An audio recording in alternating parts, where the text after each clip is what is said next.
Hello and thanks for joining us from our studios in Israel. I'm Natasha Kirchuk and welcome to our Independence Day special.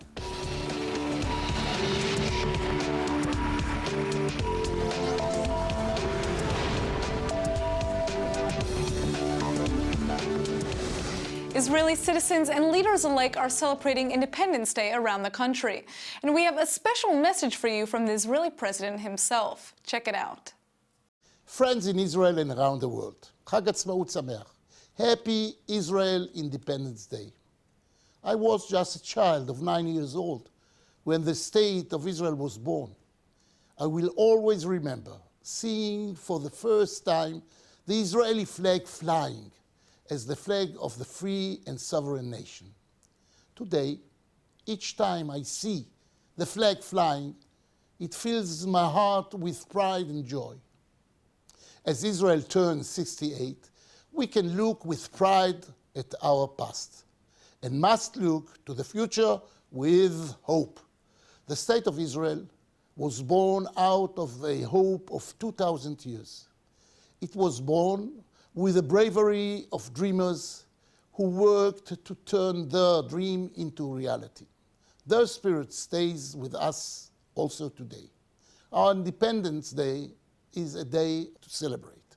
It is a day to lift the flag high in the knowledge that our hope will lead us to find a way to overcome the challenges and to spread a message of understanding and respect between one another. And while around our borders and even inside our borders blow the terrible winds of radical Islam, we are sure and absolutely sure our path of our ability and our right to build here our national home with security and prosperity. Thank you all for your support, for standing up for Israel around the world. Today is your celebration too. And I wish you all happy Independence Day and shalom from Jerusalem. Chag Atzmaut Sameach miYerushalayim. God bless all of you. Chag Atzmaut Sameach, Israel. We've all heard and read about the story of Israel's Six-Day War that led to the Jewish reunification of Jerusalem in 1967. But there's one single iconic image that has remained in the world's collective mind. This photograph of three battle-weary soldiers standing wide-eyed at the Western Wall has been seared into our minds. Yet many of us can't actually put a name to their faces. Today we introduce you to Dr. Yitzhak Yifat, whose image continues to be one of the most inspiring symbols of Israel's independence. Thanks for coming in. So, take us back to 1967 and how you ended up at the Western Wall. Well, first, the first plane of my battalion is to parachute in El Arish to capture this city. And Hussein, king of Jordan, promised to Golda Meir not to attack Jerusalem. And from one side, he didn't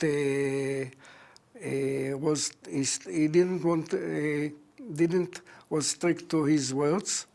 He didn't keep his promise. He didn't keep his promise, and he started to attack Jerusalem. And the other side, Raful, that was later was head of the army, captured the El Arish, so he took our work. So we go back with bus to Jerusalem, and we was in Bet HaKerem, listening to our commander of the new plane, and we started to go to ammunition hill. It was very, very difficult war in the ammunition hill. Some of my friends died on this hill, especially Yair Goldberger. And from the ammunition hill, we started to go to the ancient city of Jerusalem. Do Did you know what was about to happen? Did you know that you were about to be at the Western Wall to free Jerusalem? Of course. We knew, of course. We knew that we were going to to attack all the Western Jerusalem, Western Jerusalem. and especially to take back the Wailing Wall. So So when it happened, I mean, when you got there, what did you feel? What were your initial emotions? when we arrived to the Kotel Ma'aravi, to Wailing Wall, I myself was very emotional, and all of my friends. And of course, we was very happy to take back this מזכרת, איך אומרים? Right. This is holy site. So, is this what you expected when you got there? When you saw the Wailing Wall in front of you, is that what you expected to see? Yeah, it was my expectation, and I was very, very happy to be in the Wailing Wall and to give back to the Jewish people the Wailing Wall. So that's when this iconic picture took place, right? Did you know that it was happening? Did you know that somebody was taking your picture? Yeah, of course I knew, but it was so speed, so. It just happened so quickly, and David Rubinger took a picture very fast, and from this moment, it became very, very famous. absolutely. I mean, do you know why it became famous, or it just went around? I don't know. And today you walk around on the street and people want to take pictures with you. Yeah. There's nothing you can do about it. So again, this picture was actually called the paratroopers crying, right? Now, was that what was happening there? Or was everybody crying? What was the immediate reaction when they got to the Western Wall? We didn't cry. We was very exciting without crying, but if you want, that's all. And you were putting notes in the wall. There were some soldiers. I who did. myself not, but Okay. my friends, yes. So, now it's Israel's 68th birthday in, tomorrow. We're going to be celebrating that. How does it feel for you to be going into this new year in Israel's history? I'm very happy that we are going avanti to the future. And of course, it's a good day for celebrating. What are your hopes for the future of Israel? I hope that in the future that will be peace with us and with our neighbors. And I hope that in Israel we will be unite together, and there will be peace in all this part of the world. Well, thank you so much for coming in. It's so exciting to see you after seeing this photo for years. It's such an icon of Israel and of Independence Day, and I hope we'll meet again. I thank you very, very much. A young singer and filmmaker have produced a new video for Israeli Independence Day that's gotten tens of thousands of views on social media. And it's hard not to be proud of being a part of Israel when you watch it. Let's check out the I Am Israel video. Yeah, it's our time that we stand up and shine a light.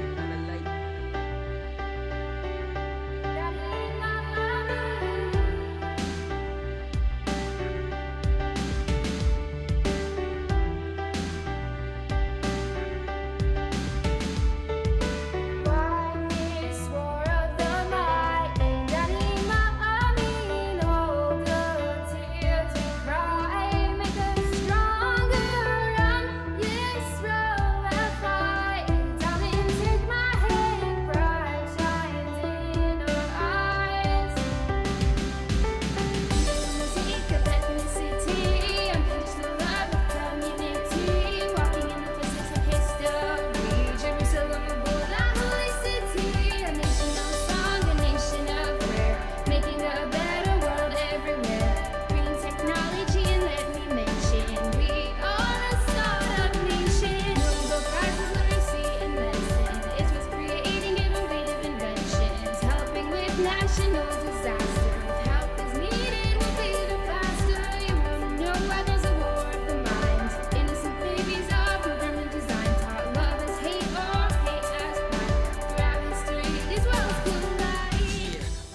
I was inspired by Israel's beauty, and since I've been young, I've always wanted to make a difference in the world, and I found my way through music.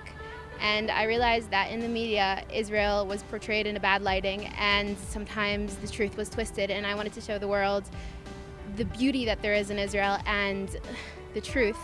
And when Yehuda Gelb, an amazing videographer, contacted me to make a video with him about Israel, I immediately knew it was going to be a great project. So you are the voice, you're the singer, and you wrote the song?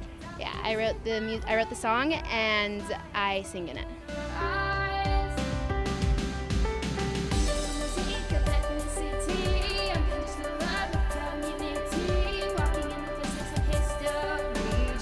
This is a country that's now 68 years old, and there's so many things that can be said about the state of Israel. How did you make the decisions of what to put in there? Well, Israel really does have amazing advancements and technology, so I chose what I saw the greatest in Israel, what I thought the world would appreciate that Israel does, the technology, the medication, the everything great that Israel has.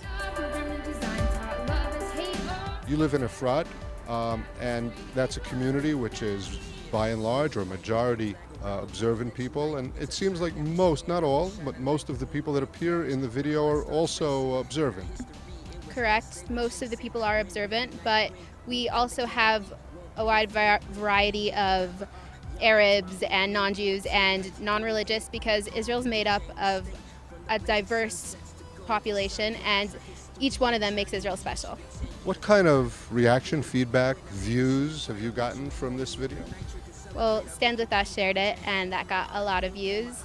It was shared on YouTube, and it was in a video contest. You say a lot. We're talking about tens of thousands?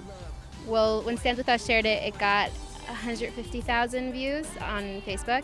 And yeah, I've gotten messages, and with parts of the song that inspired people, messages, continue on. Yeah, I've gotten positive feedback.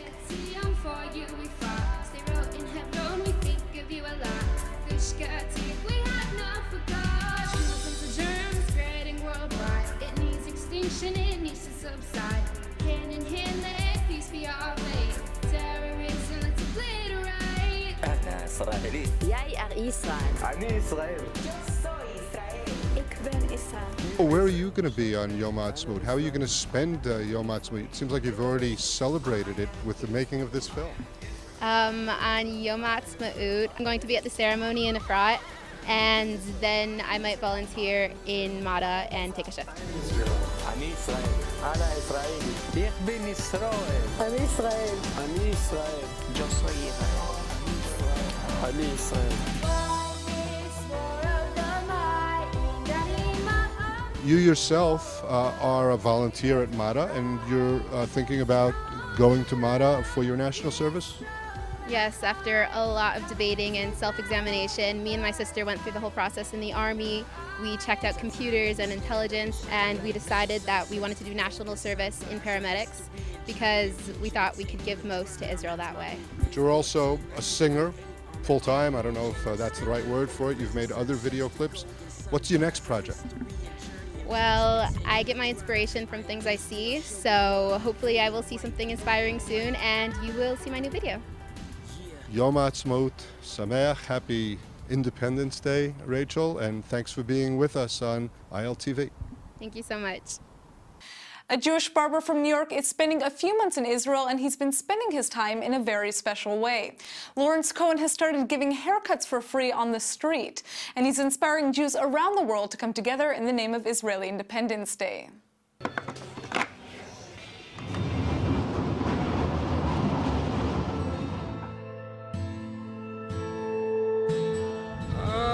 My name is Lawrence. I'm Lawrence Cohen. I live in New York. I grew up in the United States. I'm a Jew, and I'm not so religious.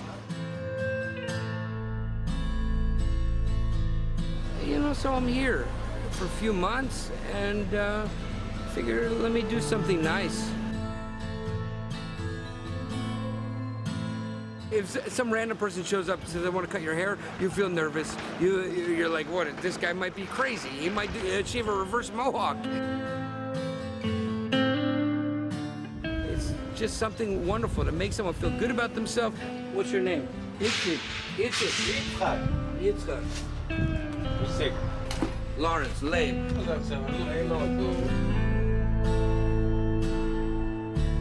But when one guy's giving a haircut, they talk, they joke, they laugh about the world. It's easier to just be in the same place without arguing, like, who should get how much of what.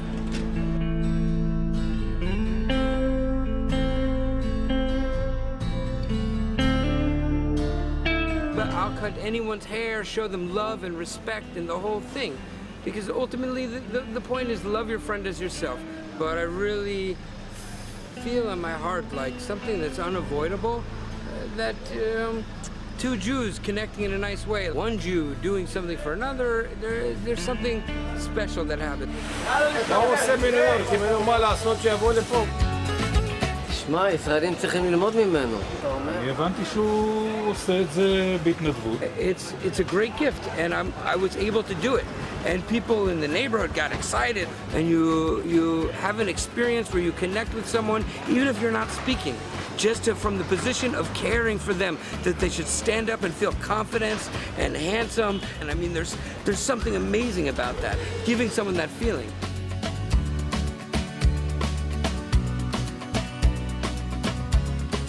חשבתי 50%, אבל תספורת מצוינת. אלוף. חג שמח, תודה רבה. וואו. בבקשה. חבל על הזמן. Anywhere you go, you run into troubles, but you know you're taken care of. It's a feeling that you don't have elsewhere in the world. I care about these people, even though I've never met them.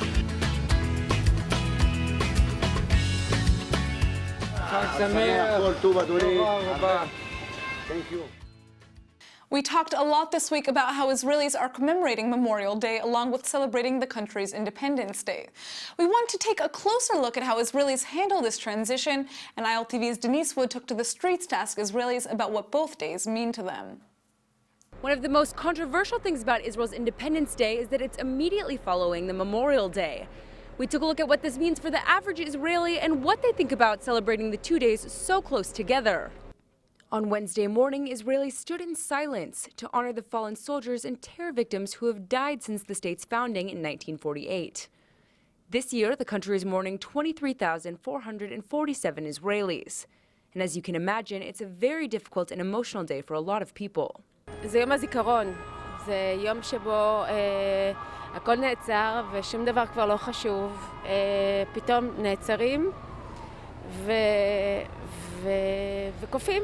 זוכרים את החיילים, זוכרים גם את האנשים שבעצם היו מעורבים בפיגועים ושהם נפטרו רק בגלל שהם מתו בעצם בגלל שהם יהודים והם גרים בארץ הזאת. Well, actually, this day is a unique occasion to commemorate all the soldiers who gave their life fighting the long, long way for independence, which in a way we're fighting till today, from 48 onwards. And that's a day as a society, although being divided, I mean, we're united for the memorial of those soldiers in a way we owe our lives.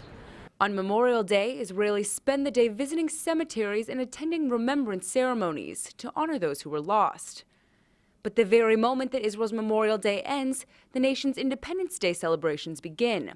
For some, the shift can be very abrupt. אני אחות באיכילוב, אז הייתי בעצם בחדר מיון ברגע שהגיעו פצועים מפיגועים וטיפלנו בהם, וחלק גם מתו. בדרך כלל המעבר הוא מאוד חד, מאוד קשה. Of course, those families who gave the dearest prize and they are mourning the children, I suppose we won't be celebrating tonight, but as a nation, there's a combination between sorrow and keeping the life and celebrating. But the quick switch between the 2 days is definitely intentional. So we thought we would ask Israelis, if the shift is so difficult from a day of mourning to a day of celebration, why do they do it? You commemorate and then you celebrate the independence, because they gave us the independence on the one hand, and then we take it and we go on living and we celebrate. The complexities of Israeli society are all brought to the forefront in these 2 days, which celebrate a Jewish homeland and Israel's freedom, but also acknowledge the difficulties that Israelis face in maintaining that freedom. Israelis say that while war and death are a part of their past, they hope it won't be a part of their future. War is an ugly business, and let's hope we won't have it again. And if we don't have a choice, we don't have a choice, but let's speak about peace and try and achieve peace, because the price of war is very, very dear. So there you have it. Israelis say celebrating these 2 days together is very difficult, but it's also what makes Israel Israel. This is Denise Wood for ILTV. And for the last part of our Independence Day special, we have an inspiring video for you about the history of Israel. And it was even produced by the ILTV team.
Happy Independence Day, everybody, and thanks for watching.